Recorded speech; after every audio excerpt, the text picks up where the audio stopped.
क्रिस्का recording studio Ekangar Sarai. Mix by DJ star DJ Kanchan Raj Muzaffarpur. Presented by Kriska films. अभियो से मान छोड़ी हमारा तू बतिया ना तो चली जइतो माई बाबू के इज्जतिया। ए सुहिया सुन अभियो से मान छोड़ी हमारा तू बतिया ना तो चली जइतो माई बाबू के इज्जत। भले गावे गावे बेची है तू लेके टुकड़ी बाकी करी है ना छोड़ी बिहार पुलिस नौकरी। बाकी करी है ना छोड़ी बिहार पुलिस नौकरी।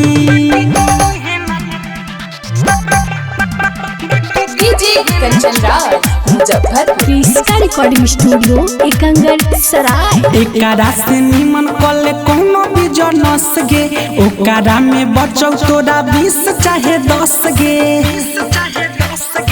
ए सुन एकरा ले निमन कोनो कले भी जनस गे ओकरा में बचौ तोरा 20 चाहे 10। भले हम लेके जइहे बेचे छोड़ी ओकरी बाकी करी है ना छोड़ी बिहार पुलिस नौकरी।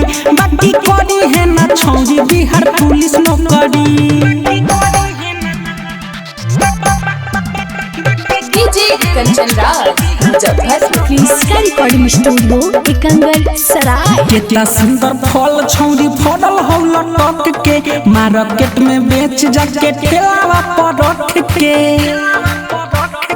ए बुझिए कितना सुंदर फल छौरी फड़ल हौ लटक के मार्केट में बेच जाके ठेलावा पर रख के। बबुआ बालावान कहो पोस बड़ी बाकी करी है नागे छौरी बिहार पुलिस नौकरी।